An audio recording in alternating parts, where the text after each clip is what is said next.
Welcome to the Art of Gardening. Thanks for tuning in. We have an extra special show because we have an extra special guest. John Valentino is going to be joining me in just a second, and he's going to tell you how to undo all the things I've been telling you to do.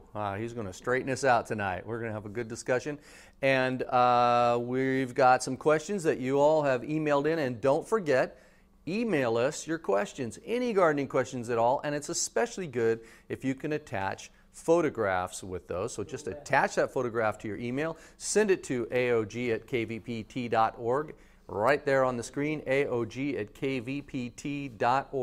and I'll get a chance to take a look at it and do my best to answer that question. Tonight, John will help us answer the question. So come on over here, John, and say hello to the folks. Hi, John. They're right there. They're right there? Oh, hi, folks. Yeah, and John is the owner of a local landscape company and a nursery and a company that produces some really great products for the soil. Right. And so we wanted to talk about why you developed those products and what the main intent is, what the end result is that you hope to accomplish, and kind of what the process of getting there and all that. So why don't you talk about that a little bit? Well, it seems like forever, as long as we've been involved in the business, it's a known fact that soil is the most important. Are you trying to say we're old? No, not at all. Soil is the most important part of gardening. Right. And I think most gardeners agree with that. But that has become even more important and more well known, not necessarily by gardeners, but by scientists over the last 25 or 30 years because of advances in microscopic equipment that allows them to analyze soil better. Right. The ability to find out what all those microbes are actually doing in the soil. I mean, there's a million different things in the soil. I've heard that in like a cubic foot of soil, there's more life, more different kinds of creatures than in any other kind of circumstance on the planet, really, because of all the fungi, bacteria, insects, non-insect creatures, all that stuff, the grass, the plants, the roots, the whole deal. There's a lot in there. There is a lot, and where we've made advances is understanding the power of those little guys. The relationships between them, right? The relationships between the guys and the relationships between the guys and every pest and disease and plant that exists. And so we've come to a point now where we understand, and I think this might be surprising for gardeners and for your viewers, that there's a direct relationship between all those little microbes that you just referred to in the soil and every pest and disease that plagues us as gardeners. Right. Things as seemingly unrelated to soil as aphid, as mildew on roses, as fungus in your turf. And the reality is, nature provides a mechanism for preventing and defeating every single one of them. And yet we've developed a culture of gardening that damages those mechanisms. Those natural mechanisms are the microbes that you referred to earlier. And yet when we use synthetic fertilizers, they're high in salt, they damage those little guys. And then when we have, because we use those synthetic fertilizers and we damage those little guys, we get diseases in insects, and then we treat them with products that damage the soil further. Right. And you pretty much put yourself on a treadmill, continuing to get these pests and diseases. And that's really our gardening ethic right now, is we feed plants with nutrients that the plants love. Plants love synthetic fertilizers. But soils don't love synthetic fertilizers. And so it damages the soil and weakens the natural mechanisms in the soil that are our only hope of preventing all those pests and diseases that we wish we wouldn't get.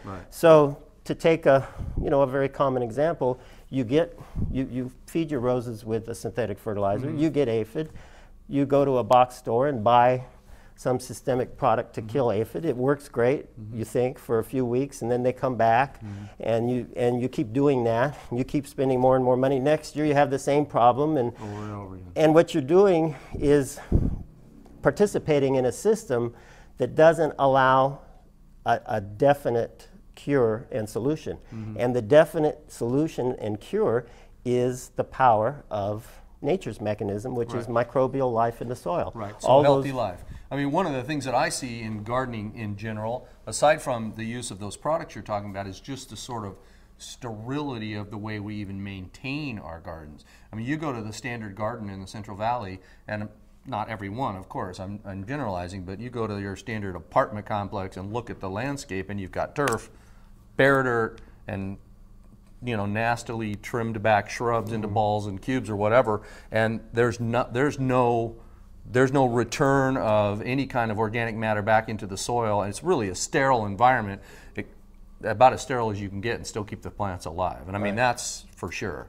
And to continue the miraculous story we're discussing, it not only is the way to prevent pests and diseases, but that life in the soil that you're decrying the lack of right now is also the way to change soil. Right. How do you change the worst, say the hardest soil that you can't even get a shovel into? How do you change the sandiest soil that won't hold nutrients or hold moisture? Organic matter. Organic matter and microbial life. Activity. And the reason organic matter is the key is because that's food for microbes. Right, exactly. And the fastest, most permanent way to change soil is complex microbiological life. That'll change hard soil, that'll change soft, sandy soil, that'll change alkaline soil, that'll change, every kind of problem soil there is.